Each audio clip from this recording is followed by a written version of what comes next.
सभी को नमस्कार एवं वेलकम टू माय चैनल मेडिक्रेस में। जैसे कि लास्ट और उसके लास्ट क्लास में हम लोग डिस्कस किए थे कि वुंड का डेफिनेशन क्या है और उसका टाइप्स क्या है। इसका टाइप्स के बारे में हम लोग डिस्कस किए थे, जैसे कि एक बेसिक था और एक क्या था, क्लिनिक, और एक क्लिनिकली था। बेसिक्स में हम लोग डिस्कस किए थे क्या चीज़ के बारे में। बेसिक्स में दो तरह का था, एक सिंपल था और एक कॉम्प्लेक्स था, राइट। और क्लिनिकली दो तरह का था, एक ओपन वुंड और एक क्लोज वुंड। तो लास्ट क्लास में हम लोग डिस्कस किए थे क्लोज वुंड के बारे में, क्लोज वुंड किसको बोलते हैं और उसका जो तीन तरह का था, क्या क्या था, थ्री टाइप्स उसका। एक हो गया हेमाटोमा था, और एक हो गया एब्रेजन था, और एक कंट्यूजन। यानी हम ठीक है, आप सभी को समझाए थे हम ऊपर से नीचे, लेकिन हम बोले नीचे से उल्टा चले गए, लेकिन वो तीनों सही ही है, ठीक है। तो वैसे ही हम लोग वो सारी चीज़ें डिस्कस किए थे लास्ट क्लास में। तो हम लोग का अब क्लोज वुंड के बारे में ख़त्म हो गया है। अभी हम लोग शुरू करेंगे ओपन वुंड, राइट। तो ओपन वुंड में हम लोग क्या क्या था हम लोग का उसमें इंसाइज था, लैसरेटेड था, पेनिट्रेटिंग था और क्रस्ट वुंड था, राइट। तो ये चार तरह का था। तो उसी चीज़ को आज हम डिस्कस करेंगे, राइट, ओपन वुंड के बारे में। पहला आता है हम लोग का इंसाइज्ड वुंड।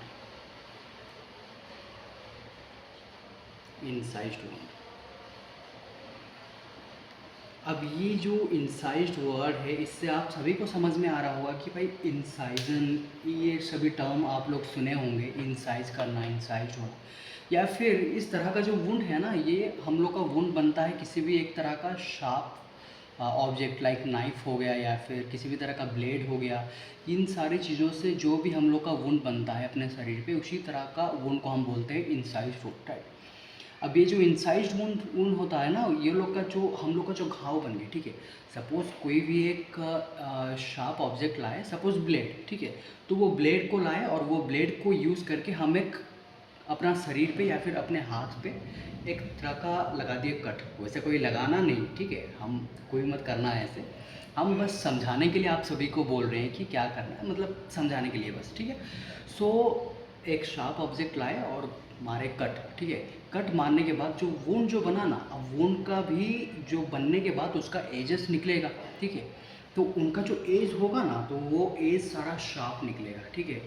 मतलब शार्प ऑब्जेक्ट से अगर हम कोई भी एक वुंड बना, तो वो उस वुंड का तुम्हारा जो एजेस होता है वो भी शार्प बनता है, ठीक है। ये कहता है इंसाइज वुंड में। और उसको अगर कैसे ट्रीटमेंट करते हैं, उसका ट्रीटमेंट होता है अपना प्राइमरी सूचरिंग से। प्राइमरी सूचरिंग से हम जैसे करते हैं उसको हम इजीली कर लेते हैं, ठीक है। क्योंकि इंसाइज्ड और इसको छोड़कर बाकी जितने सारे वुंड है ना, उसमें प्राइमरी सूचरिंग कभी किया जाता है तो कभी नहीं भी किया जाता है, उसमें अलग अलग केसेस आने लगता है, ठीक है। और इंसाइज्ड वुंड में क्या है कि वो हालांकि वो ओपन वुंड है, हालांकि कुछ कुछ तुम्हारा स्ट्रक्चर्स, कुछ कुछ तुम्हारा वो थोड़ा सा ओपन हो जाता है इस तरह का वुंड में, लेकिन उतना भी, मतलब उतना वो सीवियर कंडीशन नहीं क्रिएट करता है, राइट। उस चीज़ के बारे में बोल रहा है। तो यहाँ पर इंसाइज वुंड में ये चीज़ बोल रहा है कि हम लोग का जो भी ये शार्प ऑब्जेक्ट के थ्रू होता है, ठीक है, शार्प ऑब्जेक्ट के थ्रू हो जाता है। और क्या होता है, अगर शार्प ऑब्जेक्ट से हम काटे इसको, मतलब कोई भी जगह पर अगर वुंड क्रिएट हुआ तो उसका शार्प एजेस बनेगा, राइट, शार्प एजेस बन गया। अब इसको क्या होता है कि ना, इसको जब हम ट्रीटमेंट कराते हैं, किस तरीके से ट्रीटमेंट करते हैं, ट्रीटमेंट इसका होता है अपना कैसे, by the help of primary suturing, ठीक है। प्राइमरी सूचरिंग से हम इसको इजीली ठीक कर सकते हैं, ठीक है। तो ये हो गया इंसाइज वुंड। तो इंसाइज वुंड में हम लोग क्या क्या समझें, क्या क्या जाने। इंसाइज वुंड वो वुंड है जिसमें कि हम एक शार्प ऑब्जेक्ट के थ्रू उसके मदद से नहीं, मतलब उसके कारण से जो वुंड बनता है उसी को ही हम बोलते हैं क्या ना, इंसाइज वुंड, राइट। और शार्प ऑब्जेक्ट से काटने के बाद जो अपना घाव बनता है, जो अपना वुंड बनता है, उससे जो एजेस बनेगा वो भी शार्प निकलता है, राइट। अब उसका ट्रीटमेंट भी क्या करते हैं, ट्रीटमेंट अपना प्राइमरी सूचरिंग के थ्रू करते हैं। ये हो गया हम लोग का इंसाइज्ड वुंड के बारे में, समझ गए। एंड देन उसके बाद हम लोग जाते हैं लैसरेटेड। तो लैसरेटेड क्या है? लैसरेटेड में जो वुंड जो बनता है ना, ये वुंड बनता है अपना किसी भी तरह का ब्लंट ऑब्जेक्ट, ठीक है। सपोज कोई रोड एक्सीडेंट हो गया, कोई भी इंसान का रोड एक्सीडेंट हो गया, या फिर किसी भी तरह का ऑब्जेक्ट, जो ऑब्जेक्ट का कोई प्रॉपर, या फिर यानी मेरा कहने का मतलब है कि वो ऑब्जेक्ट एकदम पूरा चारों तरफ से दिखने में इरेगुलर टाइप है, वैसा कुछ है, ठीक है। उस तरह का ऑब्जेक्ट से ही बनता है अपना लैसरेटेड वुंड, ठीक है। तो ब्लंट ऑब्जेक्ट हो गया, या फिर ब्लंट मतलब क्या, जो शार्प नहीं होता है, ठीक है, उस तरह का ऑब्जेक्ट से अपना ये इस तरह का वुंड बन जाता है। तो अगर ब्लंट ऑब्जेक्ट से बना तो उस कारण से क्या होगा, उसका जो एजेस बनेगा, वो एजेस तो यहाँ पर शार्प नहीं होगा, क्योंकि हम लोग ब्लंट ऑब्जेक्ट से ही उसका वुंड बना रहे हैं ना भाई, ठीक है। तो उसका जो एजेस बना वो कैसा एजेस बनेगा, उसका एजेस बनेगा अपना इरेगुलर, ठीक है, इरेगुलर बनेगा, या फिर जैक्ड, ठीक है। कहीं पर ऊपर जाएगा, कहीं पर तो नीचे आ जाएगा, ऐसे मतलब इरेगुलर मैनर में तुम्हारा वो लोग का क्या, वुंड का जो सराउंडिंग है, या फिर वुंड का जो एज है, वो इरेगुलर मैनर में बनता है, ठीक है। अब ये लैसरेटेड क्या करता है ना, इस तरह का वुंड में तो स्किन तो अफेक्ट होता ही है, उसके साथ साथ तुम्हारा डीपर टिश्यू लेवल में भी ये चल जाता है, ठीक है। अब डीपर टिश्यू में चला गया तो क्या होगा, ओवर टाइम वो क्या हो जाएगा ना, नेक्रोटिक टिश्यूज में भी कन्वर्ट हो सकता है, ठीक है, जो कि इन फ्यूचर वो सीवियरिटी मतलब सीवियर कंसिक्वेंसेस झेलने में भी दिक्कत होगा, ठीक है, वो उस चीज़ को हम फेस कर सकते हैं। तो ये चीज़ हम समझेंगे बाद में कि भाई अगर नेक्रोटिक टिश्यू हो जाता है, हालांकि ये सारी चीज़ें हम पढ़ते हैं इन्फ्लामेशन चैप्टर्स वगैरह में, नेक्रोटिक टिश्यूज़ और कैसे क्या होता है क्या नहीं। अब यहाँ पर हम जस्ट आप सभी लोगों को समझा दिए कि जो डीपर टिश्यू में यहाँ पर जो वुंड क्रिएट जो हुआ, वहाँ से बना इसका नेक्रोटिक टिश्यू, ठीक है, नेक्रोटिक टिश्यू बन गया। अब नेक्रोटिक टिश्यू बनने के बाद उसके साथ साथ क्या हो सकता है ना, यहाँ पर हेमाटोमा का कंडीशन भी अराइज हो सकता है, हेमाटोमा का स्थिति अराइज हो सकता है। हेमाटोमा का मतलब क्या है, हेमाटोमा का ये मतलब है कि ब्लड का एक्यूमुलेशन हो जाना कोई भी एक जगह पे नहीं, क्या क्या जगह पर, ये सारी चीज़ें हम लास्ट क्लास में डिस्कस कर लिए हैं ऑलरेडी, ठीक है। तो हेमाटोमा का कहाँ कहाँ पर वो एक्यूमुलेशन हो सकता है, तुम्हारा इंट्रामस्कुलरली हो सकता है, सबक्यूटेनियस में भी हो सकता है, और उसके साथ साथ कहाँ पर ना, सब पेरीओस्टियल रीजन में भी हो सकता है, ठीक है। तो इन जगह पे ये सारे हेमाटोमा हो सकता है। अब इसको हम कैसे ठीक कर सकते हैं, इसको हम प्राइमरी सुचरिंग से कर सकते हैं, बट अगर इन्फेक्शन होने का 6 घंटे के अंदर ही, ठीक है। और क्या कर सकते हैं, इससे पहले हम ज़्यादा प्रीफर करते हैं वुंड एक्साइजन भी कर सकते हैं, ठीक है। वुंड एक्साइजन मतलब कम्प्लीटली हटा ही दो वुंड को पूरा, ठीक है, देन उसके बाद उसको प्रॉपर ड्रेसिंग वगैरह करेंगे ताकि वो वुंड कम्प्लीटली सही हो जाए, ठीक है। तो लैसरेटेड वुंड क्या कहता है, लैसरेटेड वुंड जो है ये बनता है तुम्हारा शार्प ऑब्जेक्ट से नहीं, रिमेंबर, शार्प ऑब्जेक्ट से नहीं बनता है, ब्लंट ऑब्जेक्ट से बनता है। और ब्लंट ऑब्जेक्ट से बनने के कारण से जो वुंड का जो एजेस बनता है वो तुम्हारा इरेगुलर मैनर में बनता है, और उसके या फिर जैक्ड मैनर में बनता है, ठीक है।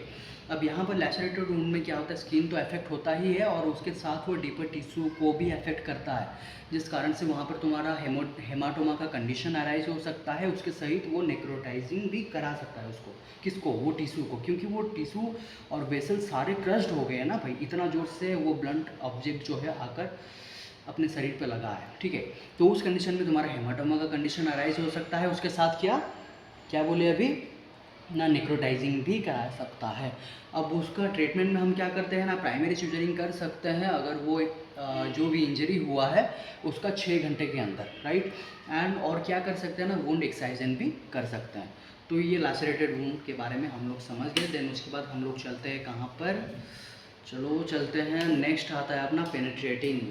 पेनेट्रेटिंग मतलब समझ पा रहे हो आप, तो इजी है, मतलब कोई एक स्किन है, ठीक है, सपोज ये स्किन है, इसके ऊपर कोई एक तो पूरा शार्प, मतलब उसका जो ये वाला पोर्शन है ये पूरा एकदम शार्प है बहुत, ठीक है। अब ये जैसे जितना हाई स्पीड से गिरेगा अगर स्किन के, सपोज एग्जांपल हम दे रहे हैं, ठीक है, ये स्किन है तुम्हारा, इसके ऊपर वो गिरा मतलब क्या है, ये स्किन के अंदर घुस के सीधा चल जाएगा, जैसे कि कोई मूवीज़ वगैरह में देखे होंगे ना, छुरा घुसना, छुरा घोंफना, ठीक है। तो किसी को उसी को बोलते हैं स्टैब इंजरी, राइट।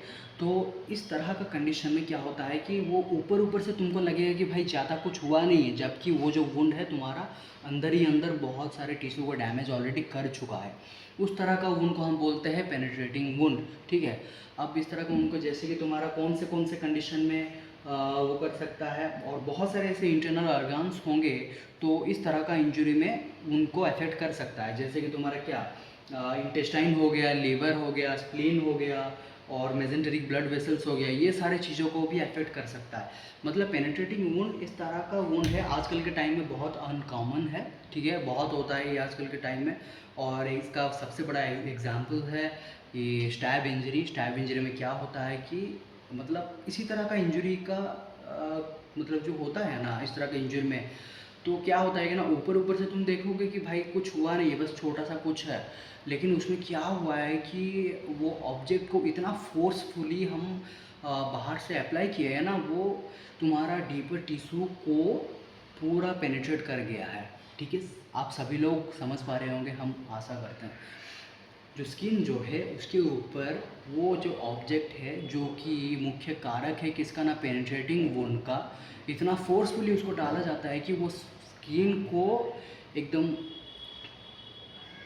पेनिट्रेट करके स्किन का डीपर टिश्यू लेवल को चीर कर उसको डैमेज कर देता है। उस तरह का वुंड को हम बोलते हैं पेनिट्रेटिंग वुंड, ठीक है।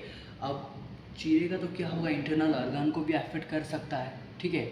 अब इंटरनल ऑर्गन मतलब liver, spleen, mesenteric blood vessels, ये सारी चीज़ों को भी अफेक्ट कर सकता है, राइट। तो इसी को बोलते हैं हम लोग क्या, पेनिट्रेटिंग। और द लास्ट वन विच क्या है ना, क्रस्ट। क्रस्ट हम क्या बोलते हैं, क्रस्ट सिंपल है, वही सेम चीज़ ब्लंट ऑब्जेक्ट के थ्रू आ गया, ब्लंट ऑब्जेक्ट, लेकिन ये सबसे ज़्यादा सीवियर कंडीशन क्रिएट कर सकता है, ठीक है। कोई सीवियर रोड एक्सीडेंट हुआ है या फिर कहीं पर अर्थक्वेक हुआ है, उसी कंडीशन में अगर कोई भी एक इंसान का चोट लगा है और वो चोट इतना खतरनाक तरीके से लगा हुआ है कि जो तुम्हारे डीपर टिश्यू का पूरा एकदम डीपर टिश्यू लेवल पे एकदम टिश्यू के साथ ब्लड वेसल को पूरा क्रस्ट कर दिया है, ठीक है ना, उसका हालत पूरा ख़राब है, उस तरह का कंडीशन को ये समझा रहा है क्रस्ट में, ठीक है ना। क्रस्ट उनमें क्या है कि ना ये सीवियर कंडीशन अराइज कर रहा है, ठीक है। सीवियर कंडीशन में अराइज क्या होता है ना, डीपर टिश्यू लेवल तो डैमेज करता ही है, सीवियर हेमरेज का कंडीशन क्रिएट कर सकता है, सीवियर हेमरेज, ठीक है, सीवियर हेमरेज का कंडीशन क्रिएट कर सकता है। और उसके साथ साथ क्या कर सकता है, वही सेम चीज़ टिश्यूज को नेक्रोटाइजिंग कर सकता है, बाद में वो ओवर टाइम गैस गैंग्रीन जैसा कंडीशन क्रिएट कर सकता है या फिर टिटेनस जैसे कंडीशन क्रिएट कर सकता है, ठीक है। इस तरह का कंडीशन सबसे ज़्यादा ये इम्पोर्टेंट है और ये सीवियर कंडीशन क्रिएट कर सकता है, ठीक है, क्रस्ट इंजरी। तो इसीलिए हम इसको क्या कर सकते हैं कि गैस गैंग्रीन हो गया या फिर टिटेनस हो गया, उनका रेस्पेक्टिव ट्रीटमेंट तो है ही, उसके साथ साथ जो भी टिश्यूज़ तुम्हारा डेड हो गया है, नेक्रोटाइजिंग जो टिश्यूज़ है उनको रिमूव किया जाता है, ठीक है। उनको रिमूव करना चाहिए तो उसके साथ क्या किया जाता है ना कि जो टिटेनस हो गया, टिटेनस टॉक्सॉइड वगैरह या फिर टीटी जो मतलब जिसको बोलते हैं, ये सारी चीज़ें हम दे सकते हैं, ठीक है। तो ये हो गया हम लोग का आज का ओपन इंजरी के बारे में बात कर लिए। सो ओपन इंजरी क्या है, ओपन इंजरी एक तरह का तुम्हारा क्लिनिकल इंजरी का एक पार्ट है जिसमें कि हम लोग डिस्कस किए कि उसमें 4 तरह का आता है। एक इंसाइज इंजरी हो गया, एंड देन उसके बाद आता है लैसरेटेड इंजरी आता है, देन उसके बाद पेनिट्रेटिंग इंजरी आता है, देन उसके बाद आता है अपना लास्ट में क्या आता है, क्रस्ट या फिर कंट्यूज्ड इंजरी, ठीक है, उसी को इससे हम बोलते हैं, राइट। तो पहले आता है इंसाइज्ड इंजरी।